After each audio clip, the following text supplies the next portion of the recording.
দিনাজপুরের পার্বতীপুরে বিস্তীর্ণ ফসলের মাঠে দোল খাচ্ছে সোনালী ধান। পাকা ধানের মৌমৌ গন্ধে মুখরিত চারদিক। সকাল সন্ধ্যা বড় ধান কাটা ও মারায় ব্যস্ত সময় পার করছেন কৃষকরা। এবছর ধানের বাম্পার ফলন হওয়ায় খুশি তারা। 5 বছরে এরকম ফসল হয় নাই, এবার বাম্পার ফলন হয়েছে। আমরা কৃষকরা এই ধান ফলনের কারণে আমরা অনেক খুশি। ফলন বাম্পার হয়েছে, বৃষ্টি হইলে ঘরে উঠাইতে পারবো না ধান।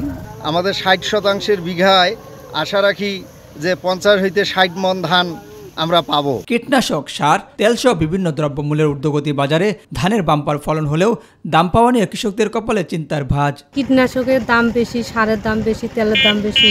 যদি আরেকটু ধানের দামটা বেশি হতো তাহলে কৃষক ভাইদের অনেক উপকারে আসতো। সরকারের কাছে আবেদন জানাচ্ছি, আমরা যেন আমাদের ন্যায্য মূল্য পাই, তাহলে আমরা কৃষকরা মাঠে বেঁচে থাকবো। আবহাওয়া অনুকূলে থাকা ও কৃষি বিভাগের প্রচেষ্টায় এবার ফলন ভালো হয়েছে বলে জানিয়েছে স্থানীয় কৃষি বিভাগ।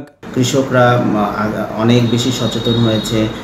আমাদের মাঠ পর্যায়ের কর্মকর্তারা রয়েছে, তারা কৃষকদের পাশে সার্বক্ষণিক অবস্থান নিয়েছে এবং কৃষকদের মাঝে পরামর্শ দিচ্ছে। এর ফলে আমাদের জমিতে ধানের যে উৎপাদন লক্ষ্য করা যাচ্ছে, যাতে করে আমাদের ভালো ফলন হবে, এটা আমরা আশাবাদ ব্যক্ত করছি।